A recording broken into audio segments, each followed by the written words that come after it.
के अंदर बेसिकली हम बात कर रहे हैं कि अगर तो हम हमारा चलता हुआ एक जो बिजनेस जो पार्टनरशिप चला रहे थे, अगर हम उसमें अब सारे एसेट्स एंड लाइबिलिटीज को सेटल ऑफ करके बिजनेस को कम्प्लीटली बंद कर देते हैं। ठीक है ना। बिजनेस को बंद करने का क्या मतलब है? एक दुकान चल रही है हमारी, हम उस दुकान पे कह रहे हैं कि भाई बस अब हमने जितनी चलानी थी चला ली फॉर एनी पर्टिकुलर रीजन। अच्छा, इसमें अगर आपसे पूछा जाए कि भाई बिजनेस डिसॉल्व क्यों होता है, तो वो मल्टीपल रीजन हो सकते हैं। एक रीजन लो प्रॉफिटेबिलिटी हो सकता है, दूसरा रीजन पुअर लिक्विडिटी भी हो सकता है कि आपके पास कैश चलाने का पैसा ना हो। एक रीजन ये भी हो सकता है कि partners are now not just willing to further go ahead with the business. अब वो उनकी लेट्स से लाइफ की प्रायोरिटीज चेंज हो गई हैं और अब वो बिजनेस नहीं चलाना चाह रहे। तो म्यूचुअल बेसिस पे, अंडरस्टैंडिंग की बेसिस पे भी जो है वो पार्टनरशिप डिसॉल्व करी जा सकती है, बंद करी जा सकती है। इवन अच्छा, ये भी एक पॉसिबल रीजन है कि कोई पार्टनर्स के दरमियान में कोई कॉन्फ्लिक्ट आ गया हो जिसकी वजह से पार्टनरशिप बिजनेस को बंद किया जा रहा है। तो that is also a possible reason. तो ये किसी भी रीजन की वजह से जो मैंने अभी आपसे डिस्कस किया, अगर पार्टनरशिप बिजनेस बंद हो रहा है तो वो फिर सवाल आ जाता है सेल ऑफ पार्टनरशिप या पार्टनरशिप डिसोल्यूशन की कैटेगरी के अंदर। डिसॉल्यूशन का मतलब है डिसॉल्व करना। किसको डिसॉल्व करना? जाहिर सी बात है, बिजनेस को डिसॉल्व करना।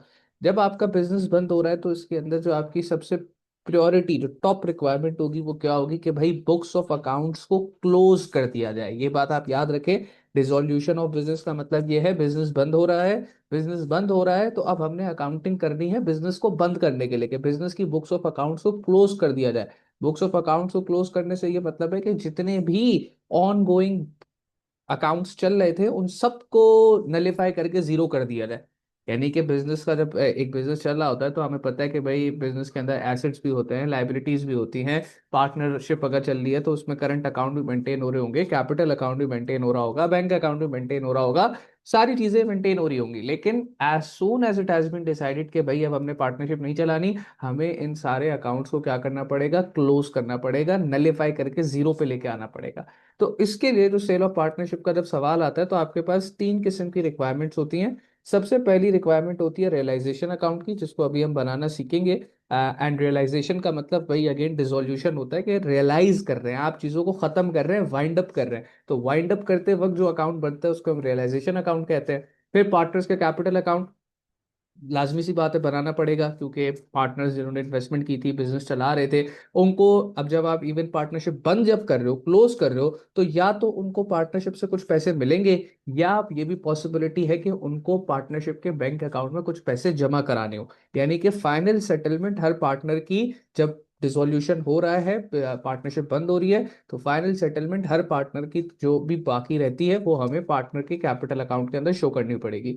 जैसे हमने रिटायरमेंट ऑफ पार्टनरशिप किया था तो उसमें सिर्फ जो रिटायरिंग पार्टनर होता था हम उसका हिसाब पूरा कर देते थे और उसके कैपिटल अकाउंट के बैलेंस को क्या कर देते थे? जीरो कर देते थे। ये उसकी जो भी फाइनल सेटलमेंट होती थी बैंक से उसको पेमेंट करके उसके कैपिटल अकाउंट के बैलेंस को नलीफाई जीरो कर देते थे। डिसोल्यूशन के केस में क्योंकि अब सारे पार्टनर्स, हम ये कह रहे हैं पार्टनरशिप बंद हो रही है ना, अब किसी पार्टनर के कैपिटल अकाउंट में कोई बैलेंस नहीं रखना, तो सारे पार्टनर्स के कैपिटल अकाउंट को हमें क्या करना पड़ेगा? नलीफाई करना पड़ेगा फाइनल एडजस्टमेंट करके, जो कि नॉर्मली बैंक के थ्रू ही होती है कि या तो उनको बैंक से पैसे मिल जाते हैं या वो बैंक के अंदर पैसे जमा करा देते हैं और उनके कैपिटल अकाउंट का बैलेंस नलीफाई हो जाता है। और लास्ट में आपको एक बैंक अकाउंट की भी रिक्वायरमेंट एग्जामिनर पूछ सकता है बनाने की, जिसमें आप डिसॉल्यूशन के टाइम पे जितनी भी ट्रांजैक्शंस हुई है बैंक के थ्रू वो दिखाते हो, और अपेरेंटली आप ये शो करते हो कि भाई जब ये सारी ट्रांजैक्शंस हो जाएंगी तो automatically without doing any final other adjustment from your own side, जब आप दिखाते हो कि डिसॉल्यूशन की जब सारी ट्रांजैक्शंस हो गई तो बैंक अकाउंट का बैलेंस ऑटोमेटिकली जीरो पे चला जाएगा। तो हमें बैंक अकाउंट बनाना होता है, और अभी हम बना के भी देखेंगे कि किस तरीके से डिसॉल्यूशन के टाइम पे जब आप सारी ट्रांजैक्शंस कर लेते हो तो बैंक अकाउंट का बैलेंस ऑटोमेटिकली नलीफाई हो जाता है। तो that is the last balance, क्योंकि कैपिटल अकाउंट के बैलेंस को आप डेलिबरेटली जीरो पे लेके जाते हो by doing the final adjustment. Bank account का बैलेंस हम कहते हैं कि भाई ऑटोमेटिकली अगर आप सारी एडजस्टमेंट्स ठीक करोगे और सारी बुक्स को सही से क्लोज करोगे तो बैंक अकाउंट का बैलेंस ऑटोमेटिकली जीरो पे जाएगा।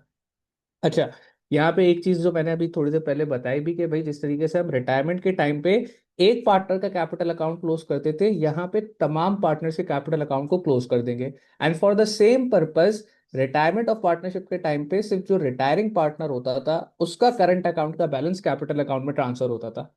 लेकिन जब आप डिसोल्यूशन की बात कर रहे हो, पार्टनरशिप रियलाइजेशन की बात कर रहे हो, तो जितने भी पार्टनर्स हैं उनके जो भी करंट अकाउंट का बैलेंस है वो ऑटोमेटिकली किधर ट्रांसफर कर दिया जाएगा, it will be transfer to the capital account. और वो क्यों किया जा रहा है? क्योंकि भाई हमें बुक्स को क्लोज करना है। करंट अकाउंट तो वैसे भी ये बताता है कि किसी भी पार्टनर को पार्टनरशिप से कितने पैसे मिलने हैं या कितने पैसे देने हैं। तो भाई अब जब बिजनेस ही नहीं चलने वाला तो उस बैलेंस को मेंटेन करने का भी कोई सेंस नहीं बनता। तो that is why at the time of dissolution of partnership all the current account balances of each and every partner will be transferred to their respective capital accounts।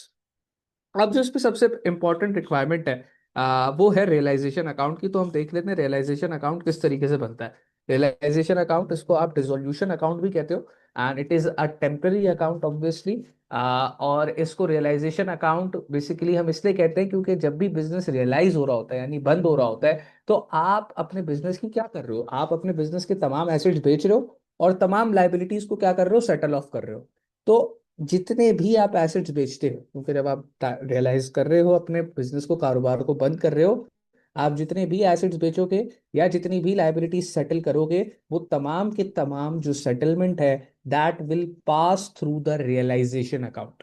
हम ये कहेंगे कि अब सुनिएगा बात, तो हमने जिस टाइम पे ये डिसाइड किया ना कि भाई हमें हमारा बिजनेस क्या करना है, बंद करना है, as soon as you decide कि आपने अपना बिजनेस बंद करना है, आप क्या करोगे, आपके पास कुछ एसेट्स होंगे कुछ लाइबिलिटीज होंगी, एसेट्स बेच के आपको पैसे मिलने हैं, लाइबिलिटीज आपने सेटल करनी है। यानी इन शॉर्ट अगर कहा जाए, आपकी एक एसओएफपी है जो कि मेंटेन हो रही है, जिसमें कुछ एसेट्स हैं कुछ लाइबिलिटीज हैं। एज सून एज आपने डिसाइड किया कि भाई हमने बिजनेस क्लोज करना है, तो वो तमाम एसेट्स, फर्स्ट स्टेप आपका क्या होगा, वो तमाम एसेट्स और तमाम लाइबिलिटीज आप ट्रांसफर कर दोगे किस अकाउंट के अंदर, रियलाइजेशन अकाउंट के अंदर। क्योंकि देखो आपको अब अपनी एसओएफपी जीरो पे लेके जानी है ना, आप तो अब कह रहे हो मैंने बिजनेस चलाना ही नहीं है, बिजनेस नहीं चलाना तो एसओएफपी क्लोज करनी है, जीरो पे लेके जानी है। जीरो पे लेके कैसे जाओगे कि भाई जितने भी एसेट्स पड़े हुए हैं उसको उठाया, उठा के किधर डाल दिया, रियलाइजेशन अकाउंट में डाल दिया, ट्रांसफर कर दिया। और जितनी भी लाइबिलिटीज हैं उनको भी उठाया और उठा के किधर ट्रांसफर कर दिया, रियलाइजेशन अकाउंट के अंदर ट्रांसफर कर दिया। यानी कि इन शॉर्ट मैं आपसे ये कह रहा हूं कि आपके जो सारे एसेट्स और लाइबिलिटीज जो कि एसओएफपी के अंदर मेंटेन हो रहे थे, आपने डबल एंट्रीज पास करी और उन तमाम एसेट्स और लाइबिलिटीज को उठा के एसएफपी से जीरो किया और उसको उठा के एक टेम्पररी अकाउंट जिसको हम रियलाइजेशन अकाउंट कहते हैं उसके अंदर ट्रांसफर कर दिया। तो रियलाइजेशन के वक्त जो आपने सबसे पहली बात दिमाग में याद रखनी है वो क्या याद रखनी है, कि जो भी एसेट्स और लाइबिलिटीज हैं they will be transferred to the realisation account except for one asset. अगर आपका बैंक का कोई एसेट मेंटेन है, तो यानी कि जो कैश एट बैंक आपके पास पड़ा हुआ है, या इवन लेट से अगर ओवरड्राफ्ट में बैंक पड़ा हुआ है, यानी कि जो बैंक का बैलेंस है चाहे ओवरड्राफ्ट हो चाहे पॉजिटिव हो, बैंक का बैलेंस रियलाइजेशन अकाउंट में ट्रांसफर नहीं किया जाता। क्यों नहीं किया जाता सर? क्योंकि देखो अभी बैंक का बैलेंस आप फ्लोटिंग रखना चाह रहे हो। फ्लोटिंग क्यों रखना चाह रहे हो? क्योंकि आपकी अभी आपने सारे एसेट्स और लाइबिलिटीज को उठा के रियलाइजेशन अकाउंट में डाला है, तो भाई अब आप एसेट्स को बेचोगे, पैसे आएंगे, लाइबिलिटीज को सेटल करोगे, पैसे जाएंगे। यानी कि बैंक अकाउंट अभी आपका स्टिल यूज होना बाकी है। जब आप ये सारे एसेट्स को डिस्पोज ऑफ करोगे, सेल ऑफ करोगे, तो पैसे आएंगे ना, तो वो किधर आएंगे, बैंक अकाउंट में आएंगे। इसी तरीके से जब आप लाइबिलिटीज को सेटल ऑफ करोगे तो पैसे जाएंगे, तो वो भी किधर से जाएंगे, बैंक अकाउंट से जाएंगे। तो आप बैंक अकाउंट के बैलेंस को रियलाइजेशन में ट्रांसफर नहीं कर सकते क्योंकि वो अभी फिलहाल जीरो नहीं हुआ है।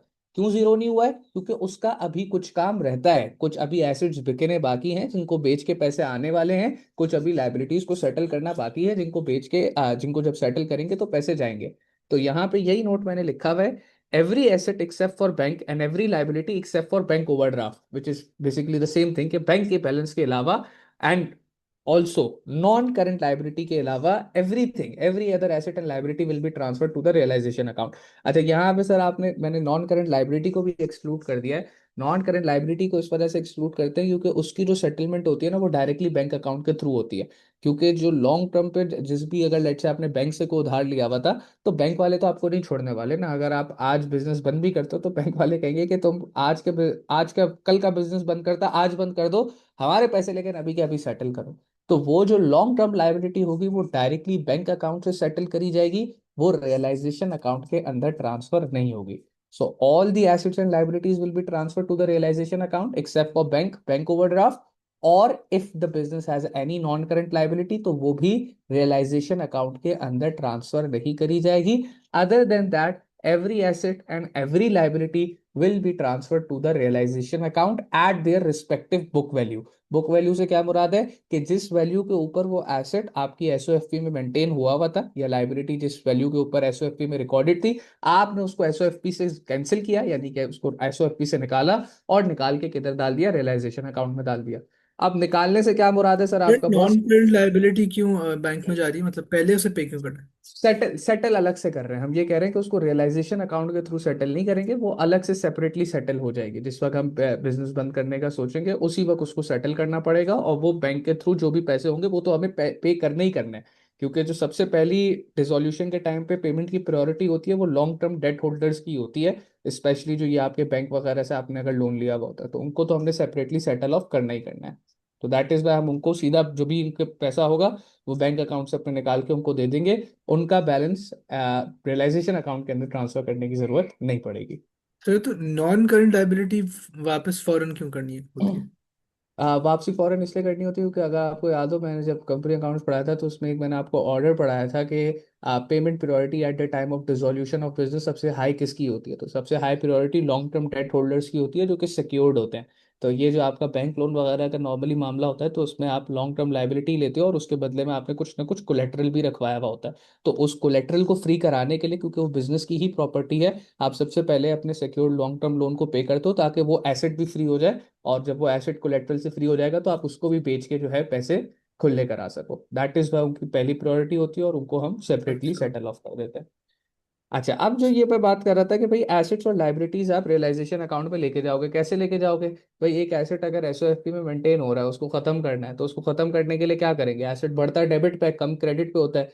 लेट से मैंने यहाँ हाइपोथेटिकल फिगर लिखी हुई है कि अगर आपके पास 1 लाख की मोटर व्हीकल थी एसओएफपी में मेंटेन हो रही थी, तो आप 1 लाख से मोटर व्हीकल को क्रेडिट करोगे, यानी कि जो एसेट था उसको आपने खत्म कर दिया क्रेडिट करके, और रियलाइजेशन अकाउंट 1 लाख से डेबिट हो जाएगा। जिसका मतलब ये कि अब ये मोटर व्हीकल एसओएफपी से खत्म हो गई है, और ये मोटर व्हीकल का बैलेंस उठ के अब कितना आ गया है? ये मोटर व्हीकल का बैलेंस अब रियलाइजेशन अकाउंट के अंदर उठ के आ गया। इसी तरीके से मैंने हाइपोथेटिकली लिखा हुआ है कि अगर आपके बिजनेस में 10,000 की इन्वेंट्री थी, ठीक है, तो आपने इन्वेंट्री खत्म करनी थी। इन्वेंट्री अगेन एक एसेट है, एसेट को कम करने के लिए आप क्या करोगे? इन्वेंट्री क्रेडिट, और अगेन रियलाइजेशन अकाउंट जो है वो 10,000 से क्या हो जाएगा? रियलाइजेशन अकाउंट 10,000 से डेबिट हो जाएगा।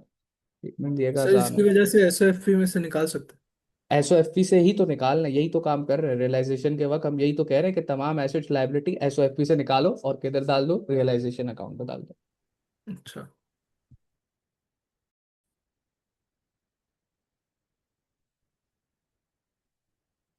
अच्छा जी, तो मैं आपको एक बात बताता कि किस तरीके से जो है ना एसेट्स एंड लायबिलिटीज को आप एसओएफपी से निकाल के किधर ट्रांसफर करोगे? रियलाइजेशन अकाउंट के अंदर जो है वो ट्रांसफर करोगे। तो उसकी हम डबल एंट्रीज अभी बात कर रहे थे।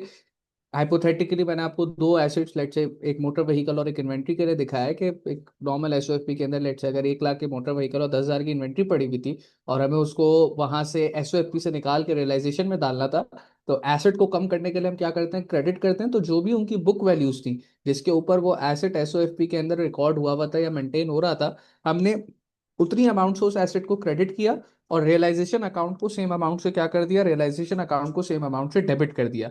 जो कि रिप्रेजेंट क्या कर रहा है? जो कि रिप्रेजेंट ये कर रहा है कि भाई ये एसेट्स अब एसओएफपी में नहीं रहे, ये एसेट्स एसओएफपी से निकल के अब रियलाइजेशन अकाउंट के अंदर पड़े हुए हैं। ठीक है। इसी तरीके से सेम काम होगा आपका लाइबिलिटीज के लिए। लाइबिलिटीज के लिए भी यही काम है। अब लाइबिलिटीज को अगर लेट से आपके कोई ट्रेड पेबल्स अगर आपके एसओएफपी के अंदर मेंटेन हो रहे थे, और अब आपने ट्रेड पेबल्स निकाल के जो है वो उसको रियलाइजेशन अकाउंट में डालना है, तो लाइबिलिटी को अब आप खत्म कर रहे हो। लाइबिलिटी को कम करने के लिए या खत्म करने के लिए क्या करेंगे? लाइबिलिटी के नीचे क्रेडिट होती है, जब वो बढ़ता है तो क्रेडिट होता है, लेकिन इस केस में तो हम उसको खत्म कर रहे हैं, कम कर रहे हैं। या एटलीस्ट ये कह लो, अगर आप ये सही नहीं समझते खत्म कर रहे हैं, तो ये कह लो कि हम उसको रियलाइजेशन अकाउंट के अंदर क्या कर रहे हैं? ट्रांसफर कर रहे हैं। तो जब आप उसको रियलाइजेशन अकाउंट,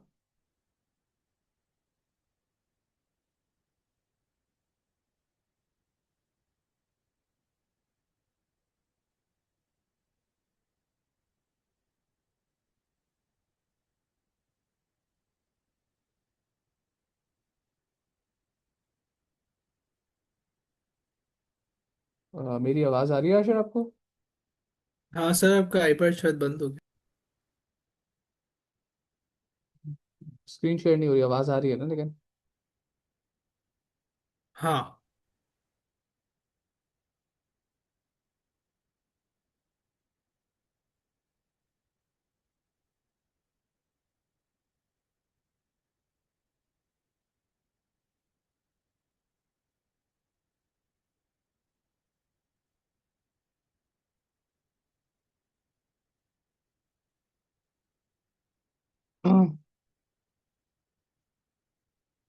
अच्छा जी। तो अब अगर आप लाइबिलिटी को ट्रांसफर कर रहे हो रियलाइजेशन अकाउंट के अंदर, तो लाइबिलिटी की नेचर क्रेडिट होती है, जब बढ़ता है तब डेबिट, और जब बढ़ते है तब क्रेडिट, और जब कम करेंगे तो उसको डेबिट करेंगे। तो ट्रेड पेबल्स देखें, लेट्स से अगर मैं कहता हूँ एसओपी में 20,000 के पड़े हुए थे, तो मैंने ट्रेड पेबल्स को 20,000 से डेबिट कर दिया, और रियलाइजेशन अकाउंट जो है वो 20,000 से क्या हो गया, रियलाइजेशन अकाउंट जो है वो 20,000 से क्रेडिट हो गया। इसी तरीके से लेट्स से अगर ट्रेड रिसीबल कुछ थे और मुझे ट्रेड रिसीबल को जो है वो ट्रांसफर करना था, तो ट्रेड रिसीबल को ट्रांसफर करने के लिए कम करना है, ट्रेड रिसीबल क्रेडिट हो जाएंगे जितने के भी पड़े हुए हैं, और रियलाइजेशन अकाउंट क्या हो जाएगा, रियलाइजेशन अकाउंट हमारा डेबिट हो जाएगा। इन शॉर्ट, बहुत आसान लफ्जों में, जितने भी एसेट्स और liabilities accept for bank and non current liability जो कि आपकी एसओएफपी में पड़े हुए थे, वो आपने निकाल के किधर ट्रांसफर कर दिए, रियलाइजेशन अकाउंट के अंदर ट्रांसफर कर दिए। और उसकी डबल एंट्री बनाना दिमाग में रखना बहुत सिंपल है, क्योंकि आप एसेट को कम कर रहे हो या लाइबिलिटी को भी कम कर रहे हो, तो जो भी एसेट कम कर रहे हो उतने से asset credit, realisation account debit. और अगर लाइबिलिटी के लिए बात करी जाए, तो जिस भी लाइबिलिटी को कम कर रहे हो उतने से लाइबिलिटी डेबिट, और रियलाइजेशन अकाउंट आपका क्रेडिट। तो यहाँ पे अगर आप रियलाइजेशन अकाउंट का फॉर्मेट देखें, तो मैंने यही लिखा हुआ है, all assets at net book value except for bank realisation account पे किस तरफ आ रहे हैं, यानी कि रियलाइजेशन अकाउंट डेबिट हो रहा है किसकी वजह से, एसेट्स की वजह से। और जिसके पीछे अंडरलाइंग एंट्री क्या है, ये रही। क्या आपने देखा ना कि भाई एसेट्स क्रेडिट हो रहे थे और रियलाइजेशन अकाउंट क्या हो रहा था, डेबिट हो रहा था। तो यहाँ पे देखे मैंने रियलाइजेशन अकाउंट को ये दिखाया कि रियलाइजेशन अकाउंट डेबिट हो रहा है किसकी वजह से, एसेट्स की वजह से। On the other hand liabilities की बात करें, तो लाइबिलिटीज के लिए भी कुछ सेम कहानी है कि लाइबिलिटीज की वजह से realisation account vice versa credit हो रहा था, और लाइबिलिटी इटसेल्फ क्या हो रही थी, डेबिट हो रही थी। तो यहाँ पे मैंने ये लिख दिया, all liabilities except for non current liability and overdraft की वजह से आपका रियलाइजेशन अकाउंट क्या होगा, आपका रियलाइजेशन अकाउंट क्रेडिट होगा। तो ये जो शुरू की दो बातें, इसमें क्या हुआ, इसमें सिंपल सर, जितने भी एसेट बिजनेस के अंदर मौजूद थे, जितनी भी लाइबिलिटीज बिजनेस के अंदर मौजूद थी, except for long long term liability, वो तमाम की तमाम रियलाइजेशन अकाउंट के अंदर क्या हो गए, ट्रांसफर हो गए। अब वंस आपने अपने तमाम एसेट्स और लाइबिलिटी को रियलाइजेशन अकाउंट के अंदर ट्रांसफर कर दिया, your next step is very simple. Your next step is कि आप उन एसेट्स को बेचें, उससे पैसे निकालें, जो भी आपके पैसे आपको मिल रहे हैं, और जो लाइबिलिटीज है उनको सेटल ऑफ करें, यानी कि उनको पेमेंट करें। अच्छा, अब क्योंकि आपके तमाम एसेट्स और लाइबिलिटीज ऑलरेडी रियलाइजेशन अकाउंट में पड़े हुए हैं, तो उनको बेच के जो पैसा आएगा या उनको सेटल करके जो पैसे जाएंगे, वो दोनों की ट्रांजैक्शन भी रियलाइजेशन अकाउंट के थ्रू ही पास होगी। तो लेट से आपके पास ये गाड़ियां थी और आपने ये गाड़ियां बेच दी, तो कुछ ना कुछ पैसे आए होंगे। तो पैसे किधर आए होंगे, बैंक में आए होंगे। लेट से आपने मोटर व्हीकल 1,10,000 की बेच दी, तो आप बैंक को 1,10,000 से डेबिट करेंगे। Bank was the only asset जो कि हमने रियलाइजेशन अकाउंट में ट्रांसफर नहीं किया था। इसी वजह से नहीं किया था क्योंकि उसके अंदर अभी कुछ एंट्रीज पास होना रह गई थी, हमने ये एसेट्स बेचने हैं जिसकी वजह से बैंक में पैसा आना है। तो बैंक अकाउंट 1,10,000 से लेटे डेबिट हो जाएगा, हाइपोथेटिकल फिगर है ये, और आपका रियलाइजेशन अकाउंट क्या होगा, क्रेडिट होगा। नॉर्मली अगर आप एसेट बेचते तो आप शायद डबल एंट्री ये कहते कि सर हमने 1,10,000 का लेट से एसेट बेचा, सिंप्लिसिटी के लिए कह रहा हूँ, तो पैसे आए बैंक 1,10,000 से डेबिट, और शायद आप एसेट को क्रेडिट कर देते। लेकिन अब यहाँ पे एसेट क्रेडिट नहीं होगा। क्यों सर एसेट क्रेडिट क्यों नहीं होगा, क्योंकि अब तो एसेट पड़ा हुआ ही नहीं है, एसेट तो ऑलरेडी रियलाइजेशन अकाउंट के अंदर ट्रांसफर हो गया है। तो अब इवन जो पैसे आपको उस एसेट को बेच के मिले हैं, वो पैसे भी रियलाइजेशन अकाउंट के अंदर ही रिकॉर्ड होंगे, and this will be applicable for all your asset. चाहे मोटर व्हीकल बेच के पैसे आए हों, चाहे आपके ट्रेड रिसीवेबल से आपको पैसे रिसीव हुए हों, चाहे इन्वेंट्री बेच के पैसे आए हों, जहां जहां जिस भी वजह से आपके पास पैसे आए हैं, आपका बैंक डेबिट होगा, और आपका रियलाइजेशन अकाउंट क्या हो जाएगा, रियलाइजेशन अकाउंट आपका क्रेडिट हो जाएगा। Just like you can see over here कि यहाँ पे मैंने लिखा हुआ है रियलाइजेशन अकाउंट क्रेडिट कर रहा हूँ किसकी वजह से, बैंक की वजह से। और ब्रैकेट में लिखा हुआ है amount realise from sale of asset, यानी कि जो जो एसेट तुम बेचते गए उससे जो जो अमाउंट रियलाइज होती गई, वो रियलाइजेशन अकाउंट के क्रेडिट साइड के ऊपर रिकॉर्ड होगा। एंड लाइबिलिटीज के लिए अगर बात करी जाए कि सर ट्रेड पेबल की सेटलमेंट हो रही थी, तो ट्रेड पेबल को पैसे देंगे, पैसे देंगे तो बैंक अकाउंट क्रेडिट हो जाएगा। लेट्स से ट्रेड पेबल को 20,000 दिए, तो 20,000 से बैंक अकाउंट क्रेडिट हो जाएगा। और जो रियलाइजेशन अकाउंट है, क्यों, क्योंकि अगेन अब ट्रेड पेबल्स नहीं बाकी रह गए, trade payables were have already been transfer to the realisation account. तो अब जो भी चीज है रियलाइजेशन अकाउंट है, तो अब डेबिट किसको करूंगा, रियलाइजेशन अकाउंट को डेबिट करूंगा, चाहे जो भी मैंने ट्रेड पेबल की लाइबिलिटी सेटल करी है। तो यहाँ पे आप देखें रियलाइजेशन अकाउंट मैंने दिखाया हुआ है, डेबिट हो रहा है किसकी वजह से, अमाउंट पेड टू लाइबिलिटीज, के आपने जो लाइबिलिटीज को अमाउंट पे की है उसकी वजह से रियलाइजेशन अकाउंट आपका डेबिट होगा। अच्छा, एक और सर चीज जो सारे कि आइटम्स की अलग अलग से डबल एंट्री बनेगी या एक हर ही आइटम के होगी? अलग अलग दिखाएंगे, जो जो सेटलमेंट हुई है, जो जो पहले आपने जो जो जो एसेट्स और लाइबिलिटीज ट्रांसफर की उनको भी सेपरेटली इंडिविजुअली दिखाएंगे। एंड देन आपने उन एसेट्स को बेच के और लाइबिलिटीज को सेटल करके जो पैसे मिले हैं या जो पैसे आपने पे किए हैं उनको भी इंडिविजुअली दिखाएंगे। अच्छा, तो हमें इसमें एसओएफपी में दिए हुए होंगे सारे? हाँ, ये तो आपके पास एसओएफपी में गिवन होगा, और फिर एडजस्टमेंट में बताया हुआ जो बुक वैल्यूज है, जो ट्रांसफर जिस पे ट्रांसफर करना है वो बुक एसओएफपी में गिवन होगी। और जो पैसे आपको मिल रहे हैं वो जाहिर सी बात है एडजस्टमेंट में बताए हुए होंगे, या इवन जो आपने पैसे पे किए हुए हैं लाइबिलिटीज को सेटल करने के लिए वो भी एडजस्टमेंट में बताए होंगे। अच्छा, अच्छा। इसके अलावा एक और चीज जो कि आती है इसके अंदर वो है डिसोल्यूशन एक्सपेंस, के आप जब बिजनेस बंद कर रहे हो तो बिजनेस बंद करते करते अक्सर ये लीगल फीस वगैरह कुछ आपने बेयर करनी पड़ती है। तो वो भी वो डिसोल्यूशन का ही खर्चा है कि आप भाई बिजनेस बंद कर रहे हो तो वो खर्चा आया है, और वो खर्चा भी बैंक अकाउंट से पे करना पड़ता है, तो आपका बैंक अकाउंट क्रेडिट होगा। सर एंड ये जो बैंक के ये जो डिसोल्व बिजनेस के एक्सपेंसेस और इनकम्स है इनको भी बैंक में हम करेंगे पहले एडजस्ट? नहीं, इनकम एक्सपेंसेस तो खत्म हो गए ना, अब जब बिजनेस बंद हो रहा है तो उस वक्त डेट के जो भी इनकम एक्सपेंसेस थे वो तो वैसे भी आपको पता है कि इनकम एक्सपेंसेस जो इनकम स्टेटमेंट बनती है वो फॉर द ईयर बनती है, वो कोई ऑन गोइंग हम्म। अकाउंट नहीं होता, तो वो तो जब तक बस आपने बिजनेस चला उस वक्त की जो भी इनकम थी वो तो ऑलरेडी कैलकुलेटेड है, उसको कुछ अलग से एडजस्ट करने की जरूरत आपको नहीं पड़ेगी, क्योंकि वो फॉर द अच्छा, ईयर हाँ। बनता है, वो ऑन गोइंग बैलेंसेस नहीं है आपके। तो जो कमाया सही कमा है। लिया जिस साल जब चलाया।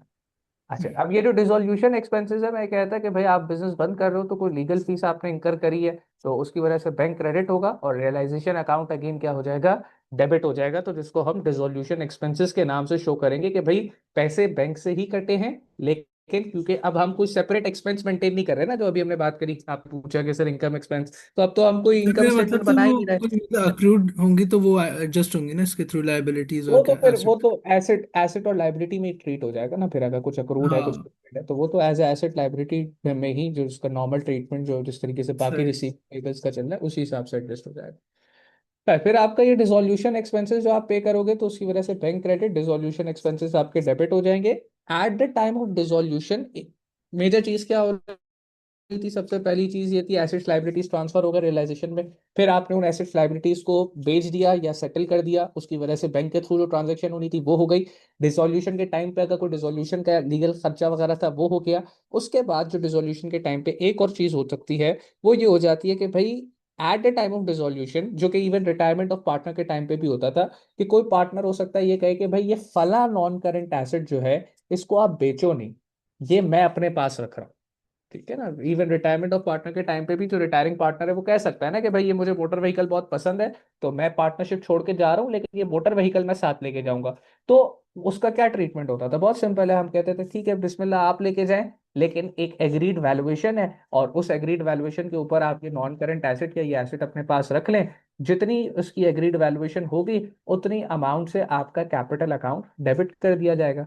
तो अगर कोई एक ऐसा एसेट है जो कि हम लेट से रिजोल्यूशन के टाइम पे सारे एसेट्स रियलाइजेशन अकाउंट में आ गए हैं, ठीक है ना, अब लेट से अगर आपके पास चार गाड़ियां थी, तीन हो सकता है आपने मार्केट में बेच दी हो, उससे जो पैसा आया bank debit realisation account credit, एक गाड़ी हो सकता है आपकी किसी एक पार्टनर ने कहा हो कि ये मैं रखूंगा, तो वो उसको हम फ्री में तो नहीं देंगे, जाहिर सी बात है, उसका जो भी आप वैल्यूएशन होगी उस उतनी वैल्यूएशन उसके कैपिटल अकाउंट से एडजस्ट करेंगे। तो अगर कोई पार्टनर कोई एसेट टेक ओवर करता है eight the time of dissolution of partnership, तो उतनी रिस्पेक्टिव अमाउंट से उसका कैपिटल अकाउंट डेबिट हो जाएगा, जो भी एग्रीड वैल्यूएशन है उस एसेट की, एंड सेम अमाउंट से जो रियलाइजेशन अकाउंट है वो क्रेडिट हो जाएगा। आसान लफ्जों में, अब जो पैसे बेसिकली अगर ये पार्टनर ये वाला एसेट नहीं रखता तो हमें ये बैंक में पैसे मिलने थे, ठीक है ना, तो ऊपर बेसिकली जैसे तीन मोटर व्हीकल अगर मैंने बेची हैं तो तीन मोटर व्हीकल के यहाँ पैसे आए थे, वे चौथी के भी आ जाते, लेकिन क्योंकि इस पार्टनर ने कहा कि नहीं भाई मुझे ये बेचनी नहीं है, ये मैं खुद रखूंगा, तो अब वो पैसे तो नहीं आएंगे, लेकिन उतनी रिस्पेक्टिव अमाउंट से उस पार्टनर का जो कैपिटल अकाउंट है वो क्या हो जाएगा, डेबिट हो जाएगा, and realisation account same amount से क्या हो जाएगा, क्रेडिट हो जाएगा। तो ये रिटायरमेंट ऑफ पार्टनर के टाइम पे भी हमने एडजस्टमेंट देखी थी कि अगर पार्टनर जाते जाते कुछ अपने पास कुछ सामान रख रहा है, तो जिस भी वैल्यूएशन का वो सामान रख रहा है उतनी अमाउंट से उसका कैपिटल अकाउंट डेबिट हो जाएगा। और क्या कहते हैं, इस केस में क्योंकि रियलाइजेशन का केस है तो सेम अमाउंट से जो रियलाइजेशन अकाउंट है वो क्रेडिट हो जाएगा, जिसका लॉजिक बहुत सिंपल है कि भाई एसेट्स बिकने थे, अब वो एसेट हमने मार्केट में नहीं बेचे, पार्टनर को ही दे दिया, एट एन एग्रीड वैल्यूएशन। तो अब पार्टनर हमें कैश की फॉर्म में पैसे उस एसेट के नहीं देगा, पार्टनर कहेगा कि यार ये कैपिटल अकाउंट के अंदर अभी एडजस्टमेंट हो रही है ना, तो आप इसको कैपिटल अकाउंट में एडजस्ट करो। अगर फाइनली कुछ ऐसा बैलेंस निकलता है जो मुझे पे करना पड़ेगा तो मैं पे कर दूंगा, अगर नहीं निकलता होगा तो अल्लाह खैर सलाह, amount at the end adjust हो जाएगी, जितने की वो मोटर व्हीकल लेके जा रहा है उतने की मोटर व्हीकल की वैल्यूएशन हमने उसके कैपिटल अकाउंट में एडजस्ट कर देनी है। ये आपकी कुछ डिसोल्यूशन के टाइम पे ट्रांजैक्शन थी। मैं फिर से रिपीट करूं, मोर और लेस चार ही किस्म की ट्रांजैक्शन है। सबसे पहला काम आपने किया कि तमाम एसेट्स और लाइबिलिटीज को रियलाइजेशन अकाउंट में ट्रांसफर कर दिया eight their book value except for bank and non current liabilities. ठीक है, ये पहला काम आपने किया। दूसरा काम, आपने जो एसेट्स एंड लाइबिलिटीज को ट्रांसफर किया था उनको सेटल किया या उनको बेच दिया, और जो भी बेचा या जिसको सेटल किया तो बैंक के थ्रू, जाहिर सी बात है पैसे आए हैं या पैसे गए हैं, वो सारी ट्रांजेक्शन रियलाइजेशन अकाउंट के अंदर भी शो होंगी। थर्ड काम, आपने डिसोल्यूशन अगर एक्सपेंस थे तो उसको रिकॉर्ड किया, उसमें भी बैंक के थ्रू पेमेंट हुई है, लेकिन आपको समझाने का ही पर्पज है, पेमेंट बैंक के थ्रू हो रही है लेकिन सारी चीजें मेंशन रियलाइजेशन अकाउंट में करी जा रही हैं। क्यों? क्योंकि अब तमाम एसेट्स और लाइबिलिटीज आपके पड़े हुए रियलाइजेशन अकाउंट के अंदर है, and at the time of realisation each and every entry has to be pass through the realisation account. और लास्ट काम आपने क्या किया? लास्ट काम ये किया कि जस्ट इन केस अगर किसी पार्टनर ने कोई asset at the time of dissolution take over किया था, तो जिस भी वैल्यूएशन के ऊपर उसने एसेट टेक ओवर किया था उतने से उसका कैपिटल अकाउंट डेबिट हो जाएगा और रियलाइजेशन अकाउंट क्रेडिट हो जाएगा। तो ये चार चीजें बेसिकली रियलाइजेशन अकाउंट के अंदर आप देख लें हमने डाल दी। इसके बाद आपके पास अब क्या काम होगा लास्ट, जब आपने सारी चीजें डाल दी, तो just like revaluation account, revaluation account की जो क्रेडिट साइड होती थी वो बेनिफिट को रिप्रेजेंट कर रही होती थी। जैसे यहाँ पे आप देखें, आपको क्या है, क्रेडिट साइड पे है कि आपने जो एसेट्स बेचे उसको बेच के कितना पैसा आया, ठीक है। एंड अगर आप डेबिट साइड को देखें तो डेबिट साइड पे ये कि आपने जो लाइबिलिटीज को सेटल किया तो उनको सेटल करते हुए कितने पैसे इंकर किए, या आपकी डिसोल्यूशन के खर्चे कितने थे, ठीक है। तो मोर और लेस आसानी के लिए आप ये रख लें कि जो आपकी क्रेडिट साइड है रियलाइजेशन अकाउंट की, दैट रिप्रेजेंट बेनिफिट्स, और जो डेबिट साइड है दैट रिप्रेजेंट्स द कॉस्ट। और अगर आपका रियलाइजेशन अकाउंट का क्रेडिट साइड हैवियर होता है as compare to all the debit side, liabilities except non current liability and bank overdraft, ये बेनिफिट हम्म, कैसे? ये बेनिफिट यार इस तरीके से डायरेक्टली इसको बेनिफिट नहीं कहेंगे, लेकिन ये बेनिफिट इस तरीके से बन सकता है कि अगर मैं कंपेयर करा रहा हूँ ना, मैं क्रेडिट माइनस डेबिट करा रहा हूँ, ठीक है, मैं कह रहा हूँ कि अगर क्रेडिट का टोटल 1 लाख है और डेबिट का टोटल 80,000 है तो 20,000 का बेनिफिट है, that is how I am referring, ये बेनिफिट है।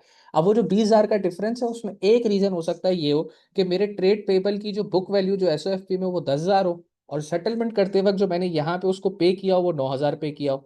तो 10 - 9, ये 1,000 का मेरा बेनिफिट हो गया नहीं हुआ? लाजमी नहीं है कि हो, लेकिन मैं कह रहा हूं कि अगर ये हुआ तो ये मेरा बेनिफिट है कि नहीं है?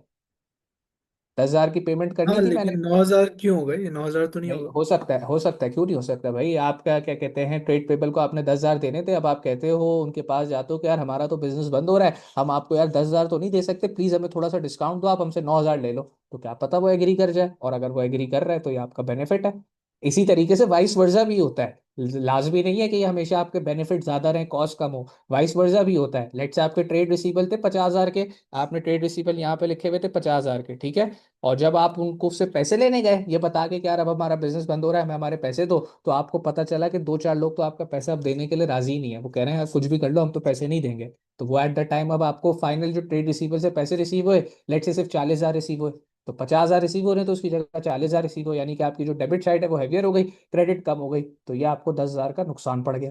तो ऐसा नहीं है कि सिर्फ बेनिफिट ही हमेशा ज्यादा होगा कॉस्ट हमेशा कम होगा। जो नेट है बेसिकली हो ये रहा है कि डेबिट क्रेडिट पे आप दिखा रहे हो कि भाई कहाँ कहाँ से पैसे आए हैं, और डेबिट पे मोर और लेस आप दिखा रहे हो कहाँ कहाँ पैसे गए हैं। तो उस बेसिस पे हम ये कह रहे हैं कि जो नेट फिगर आएगी, अगर वो क्रेडिट की ज्यादा है तो वो रिप्रेजेंट कर रहा है कि भाई हमें डिसोल्यूशन के टाइम पे फायदा हो गया, और अगर डेबिट की ज्यादा है तो वो ये रिप्रेजेंट कर रहा है कि हमें जो है वो डिसोल्यूशन के टाइम पे नुकसान हो गया। वो बात तुम्हारी ठीक है कि सर लाइबिलिटी सेल्फ तो बेनिफिट नहीं है, हाँ, बिल्कुल सही है, लेकिन जो डिफरेंस है वो बेनिफिट या कॉस्ट की फॉर्म में निकल के आएगा, ठीक है ना। अगर लाइबिलिटी को कम पे किया है, ज्यादा पे करना था, बेनिफिट हो जाएगा। अगर जस्ट इन केस वैसे ऐसा होगा नहीं, लेकिन लाइबिलिटी को अगर ज्यादा पे कर दिया और कम पे करना था तो वो नुकसान हो जाएगा, बट ऐसा होता नहीं है।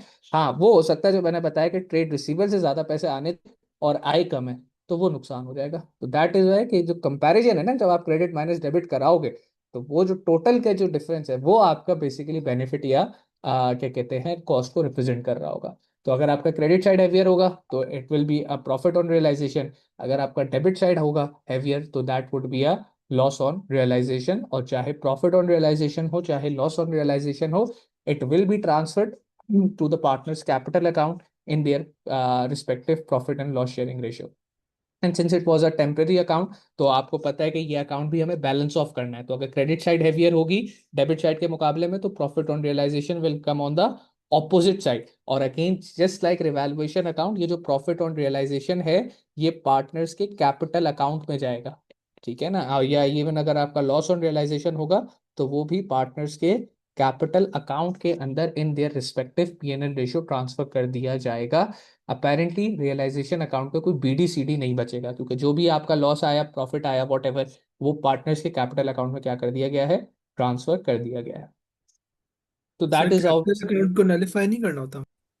लेकिन रियलाइजेशन अकाउंट के बात करेंगे ना, पहले हमने प्रॉफिट और लॉस ऑन रियलाइजेशन पहले करा कि भाई आपने डिसॉल्व करते वक्त मुनाफा कमाया फायदा कमाया, उसके बाद अब आप कैपिटल अकाउंट बनाने जाओगे। जो मैंने यहाँ लिस्ट ऑफ रिक्वायरमेंट दिया उसमें पहले आपने रियलाइजेशन अकाउंट बनाया, इसका जो भी प्रॉफिट लॉस आया वो पार्टनर्स के कैपिटल अकाउंट में चला गया। अब उसके बाद हम पार्टनर्स का, जब ये प्रॉफिट और लॉस ऑन रियलाइजेशन लिखने के बाद अब पार्टनर का कैपिटल अकाउंट बना रहे हैं, और उसके बाद अब हम उसको जीरो भी करेंगे बिल्कुल। तो अभी हम उसी चीज पर जा रहे हैं कि भाई पार्टनर का कैपिटल अकाउंट किस तरीके से बनेगा। But that would be very similar to जो हमने रिटायरमेंट ऑफ पार्टनर के लिए किया था, उसमें इतना कुछ ज्यादा चीजें नहीं है। असल चीज इसके अंदर जो डिफरेंट थी वो ये थी रियलाइजेशन अकाउंट। अच्छा, रियलाइजेशन अकाउंट से रिलेटेड एक थ्योरी भी आती है कि भाई क्लोजिंग एंट्रीज बनाना क्यों जरूरी होता है, 2-3 मार्क के लिए पूछ सकता है आपसे।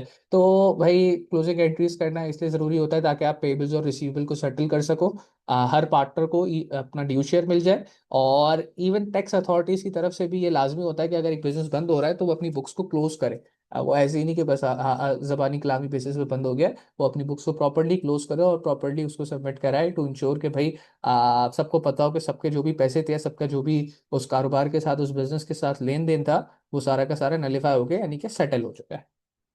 अब अगर इसमें पार्टनर का कैपिटल अकाउंट बनाने की रिक्वायरमेंट आ जाती तो पार्टनर का कैपिटल अकाउंट नॉर्मल तरीके से बनता, कोई उसके अंदर बहुत ज्यादा चेंजेस नहीं आने थे। सबसे पहले बैलेंस बीडी से हम स्टार्ट करते, ठीक है।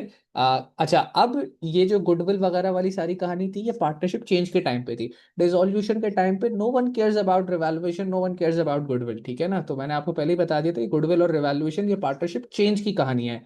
डिसोल्यूशन के वक्त पे सिर्फ एक ही कहानी है, that is your realisation account. जो भी फायदा हुआ है जो भी नुकसान हुआ है वो सारा का सारा रियलाइजेशन अकाउंट के अंदर आपने कैलकुलेट कर लिया है, दैट इज प्रॉफिट और loss on realisation. Profit on realisation था तो पार्टनर्स के कैपिटल अकाउंट क्या होंगे, पार्टनर्स के कैपिटल अकाउंट जो है वो आपके क्रेडिट हो जाएंगे। और अगर लॉस ऑन रियलाइजेशन है तो पार्टनर्स के कैपिटल अकाउंट क्या हो जाएंगे, डेबिट हो जाएंगे। फिर एक चीज जो मैंने आपको बताई थी कि भाई अगर कोई एसेट पार्टनर टेक ओवर कर रहा है तो जो भी उसकी एग्रीड वैल्यूएशन है उतने से पार्टनर का कैपिटल अकाउंट क्या हो जाएगा, डेबिट हो जाएगा। एंड एट लास्ट इसके अंदर जो फाइनल सेटलमेंट की अमाउंट है वो निकल के आ जाएगी। लेट से अगर मैं आपको यहाँ पे आसानी के लिए एक बना के भी दिखाऊं कि हम एक पार्टनर का कैपिटल अकाउंट बनाते हैं और लेट से उसके कैपिटल का जो क्रेडिट साइड का टोटल आता है वो आ जाता है 6,000, ठीक है। और डेबिट का टोटल आ जाता है लेट से 4,000। विच मीन्स के पार्टनर को टोटल पैसे जो पार्टनरशिप से मिलने थे 6,000 मिलने थे और 4,000 उसने एडजस्ट करवा लिए, सेटल करवा लिए। तो बाकी 2,000 के लिए हम एक फाइनल एडजस्टमेंट मारेंगे। और वो फाइनल एडजस्टमेंट नॉर्मली किधर से होती है, बैंक से होती है, जिसको हम बैलेंसिंग फिगर कहेंगे। तो पार्टनर का जो कैपिटल अकाउंट का क्रेडिट साइड है वो भी 6,000 हो जाएगा, जो डेबिट साइड है वो भी कितना हो जाएगा, वो भी 6,000 हो जाएगा। And this will be done for each and every partner, क्योंकि जब आप डिसोल्यूशन कर रहे हो तो आपको हर पार्टनर के कैपिटल अकाउंट के बैलेंस को इसी तरीके से डेबिट और क्रेडिट को बैलेंस आउट करा के बैलेंस बीडी को जीरो शो करना है और ये दिखाना है कि भाई अब हमारा कोई क्लोजिंग बैलेंस बाकी नहीं रहा। सर तो इस एट द टाइम एग्जाम्पल में 4,000 क्या था? 4,000 की बाकी सारी चीजें ना आपका मे बी लेट से उसने कोई एसिड टेक ओवर किया हो, वो हो सकता है। दो ही चीजें हो सकती हैं वैसे, एक या तो अगर उसने कोई एसिड टेक ओवर किया है तो वो हो सकता है, और जस्ट इन केस अगर कोई लॉस ऑन रियलाइजेशन हुआ है तो वो मिला यही दो अमाउंट है। अगर आपसे मैं कहूँ कि रियलाइजेशन के वक्त पे कैपिटल अकाउंट में सिर्फ 4 ही ट्रांजेक्शन होंगी। बैलेंस बीडी से आप स्टार्ट करोगे, प्रॉफिट ऑन रियलाइजेशन है तो वो आ जाएगा, लॉस ऑन रियलाइजेशन है तो वो आ जाएगा, कोई पार्टनर ने कुछ टेक ओवर किया है तो वो आ जाएगा। एक और चीज जो कि मैंने आपको एक्सप्लिसिटली बता दी थी, दोबारा मेंशन कर देता हूँ कि रिजोल्यूशन के टाइम पे जितने भी पार्टनर्स हैं उनके जितने भी करंट अकाउंट के बैलेंसेस हैं वो भी कैपिटल अकाउंट के अंदर ट्रांसफर हो जाएंगे। तो वो इधर इस फॉर्मेट में नहीं लिखा हुआ, लेकिन वो बात मैंने आपको नोट में बता दी है। रिटायरमेंट ऑफ पार्टनर के टाइम पे भी यही काम होना है और डिसोल्यूशन ऑफ पार्टनरशिप के टाइम पे भी यही काम होना है। एंड उसके बाद सिर्फ जो आखिरी फिगर आएगी वो आपकी बैलेंसिंग फिगर है। तो अगर आप कहते हो कि यहाँ पे बना के दिखा दें तो मैं आपको बना के भी दिखा देता हूँ सर किसी क्या भी। मतलब बैंक फिर से बढ़ जाता है? बैंक फिर से बढ़ नहीं जाता। बैंक से पैसे अगर पार्टनर को मिलने हैं तो वो मिलेंगे ना। लेट से इस पार्टनर के कैपिटल अकाउंट का तो वो तो क्रेडिट का हमने टोटल। एडजस्ट करा दिए थे रियलाइजेशन अकाउंट में। नहीं नहीं नहीं नहीं, वो रियल पार्टनर के थोड़ी एडजस्ट कराए थे, वो तो जो एसेट्स और लाइबिलिटीज के थे वो एडजस्ट कराए थे। पार्टनर की तो अभी फाइनल सेटलमेंट कैपिटल अकाउंट से होगी ना। वो तो जो आपने बनाया था वो बिजनेस के एसेट्स और लाइबिलिटीज जो पड़े हुए थे उन सबको आपने सेटल कराया, उनकी एडजस्टमेंट हुई। जो बेचना था बेचा, जो जिसको सेटल करना था सेटल किया, वो सारी बैंक की ट्रांजेक्शन वहां तो हुई हुई है। उसके बाद एट द एंड जब प्रॉफिट और लॉस ऑन रियलाइजेशन कैलकुलेट हो गया है तो पार्टनर के कैपिटल अकाउंट बने। और उस कैपिटल अकाउंट के थ्रू हम बैंक की एक और ट्रांजेक्शन करेंगे, जो कि या तो फ्रॉम द पार्टनर होगी और टुवर्ड्स द पार्टनर होगी। यानी कि अगर तो पार्टनर के कैपिटल अकाउंट का क्रेडिट साइड हैवियर था डेबिट साइड के मुकाबले में, तो पार्टनर को पैसे मिलेंगे। और अगर वाइस वर्सा था, लेट्स से पार्टनर ने जो एसेट टेक ओवर किए या लॉस ऑन रियलाइजेशन था वो ज्यादा हुआ हुआ था और पार्टनर के कैपिटल अकाउंट में बैलेंस बीडी इतना नहीं पड़ा हुआ था, तो फिर पार्टनर जो है वो पार्टनरशिप के अंदर बैंक अकाउंट के अंदर पैसे डालेगा। तो वो जो फाइनल सेटलमेंट है पार्टनर की, वो तो कैपिटल अकाउंट से ही होगी, उसका रियलाइजेशन से कोई लेना देना नहीं है। और this is again one of the reason जो मैंने तो आप आपको कहा था दोबारा कि से हम बता सकते हैं जो रियलाइजेशन अकाउंट में बैंक की आ रही थी ट्रांजैक्शंस, वो क्या थी? वो तो जो आप एसेट सेल कर रहे थे उसको बेच के जो पैसे आए थे वो थे ना। अच्छा, एसेट और सेल जो किए उसको बेच लाइबिलिटीज के पे पैसे आए, और जो लाइबिलिटी सेटल करी उसके जो पैसे थे वो थे।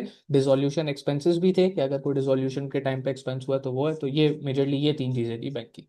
अच्छा, पैसा तो अभी आ बैंक जहाँ लेकिन सेटल ऑफ नहीं हुआ अभी। टोटली सेटल ऑफ नहीं हुआ। बैंक की जो रिक्वायरमेंट है वो मैं वही तो बताया था, लास्ट रिक्वायरमेंट होगी। अब आप पहले ये बैंक में अभी ये ट्रांजेक्शन चल नहीं है, पैसा आ रहा है जा रहा है, ठीक है, जब आप रियलाइजेशन अकाउंट बना रहे हो तब। उसके बाद अब बैंक में एक और ट्रांजेक्शन हुई जो कि टुवर्ड्स द पार्टनर हुई या फ्रॉम द पार्टनर्स हुई, कि पार्टनर को या तो पैसे दे दिए बैंक अकाउंट से या पार्टनर से पैसे मिल गए बैंक अकाउंट से। जब वो ट्रांजेक्शन बैंक अकाउंट में हो जाएगी ना, और अब आपसे अगर बोला जाएगा कि बैंक अकाउंट बना के दो, तो आप बैंक अकाउंट जब बनाओगे तो आप ऑटोमेटिकली देखोगे कि बैंक अकाउंट का बैलेंस नलीफाई जीरो हो जाएगा। क्योंकि अब सारी ट्रांजेक्शन हो गई हैं। जो पैसा आना था बेच के वो भी आ गया, जो पैसा जाना था वो भी चला गया, जो पार्टनर से पैसे आने थे या उनको देने थे वो भी हो गए। तो अब अपेरेंटली आपका बैंक अकाउंट का बैलेंस खुद ब खुद, without you doing any other adjustment. Capital account में तो आप बैलेंसिंग फिगर के एडजस्टमेंट कर रहे हो ना। विदाउट डूइंग एनी एडजस्टमेंट आपका बैंक अकाउंट का बैलेंस जो है वो नलीफाई हो जाएगा, जीरो हो जाएगा, विच वुड रिप्रेजेंट कि आपने बुक्स को सही से क्लोज कर लिया है। अगर बैंक अकाउंट में कोई बैलेंस बच रहा है even after you have done all the transactions, और आप कहते हो कि मैंने रियलाइजेशन अकाउंट भी बना लिया, कैपिटल अकाउंट भी बना लिया और उसके बाद बैंक अकाउंट बनाया लेकिन उसमें बैलेंस बच रहा है, तो उसका मतलब ये है कि आपसे बुक्स क्लोज करते हुए कोई ना कोई गलती हो गई है। अगर आपकी बुक्स सही से क्लोज होंगी तो आपके बैंक अकाउंट में कोई बैलेंस नहीं बचेगा। अच्छा। तो यहाँ पे जो मैं कैपिटल अकाउंट पे अच्छा जो चीज़ बताया था कि इसके अंदर सिर्फ आपके पास तीन चार चीज़ें ही जाएंगी, जिसमें आपका सबसे पहले बैलेंस बीटी आ जाएगा। रियलाइजेशन के टाइम पे बता रहा हूँ कि रियलाइजेशन के टाइम पे क्या होगा। पार्टनर का करंट अकाउंट का अगर पॉजिटिव बैलेंस है तो क्रेडिट साइड पे आ जाएगा, नेगेटिव बैलेंस है तो डेबिट साइड पे आ जाएगा। उसके बाद अगर जिस तरह से मैंने कहा अगर प्रॉफिट है ऑन रियलाइजेशन तो वो क्रेडिट साइड पे आ जाएगा, उसका जो भी शेयर पार्टनर को मिलना है। This will be for each and every partner. And अगर लॉस ऑन रियलाइजेशन है तो वो आपका डेबिट पे आ जाएगा। इसी के साथ साथ अगर किसी पार्टनर ने कुछ टेक ओवर किया है, कोई एसेट टेक ओवर किया है, तो एसेट टेक ओवर जो है वो पार्टनर के कैपिटल अकाउंट के डेबिट साइड पे आएगा। तो इसमें प्रॉफिट और लॉस ऑन रियलाइजेशन आ रहा है, इसका मतलब ये सर्टेन ऑर्डर में होगा ना सवाल। पहले वो होगा रियलाइजेशन अकाउंट। हाँ हाँ बिल्कुल बिल्कुल, हमेशा पहले रियल मैंने आपको पहले रियलाइजेशन अकाउंट ही बनाया। विदाउट रियलाइजेशन अकाउंट आप कैपिटल अकाउंट बना ही नहीं सकते। हाँ, सवाल को ऐसा हो कि उसने 10 मार्क का सीधा कैपिटल अकाउंट मांग लिया, तो वो आपको पता है कि भाई अगर रियलाइजेशन का सवाल है तो मैं विदाउट प्रॉफिट और loss on realisation capital account बना ही नहीं सकता। तो अब आप ठीक है पूरा अकाउंट नहीं बनाओगे लेकिन साइड में रफ वर्किंग करके जो है वो प्रॉफिट और loss on realisation for each partner जो उसका ड्यू शेयर है वो निकालो।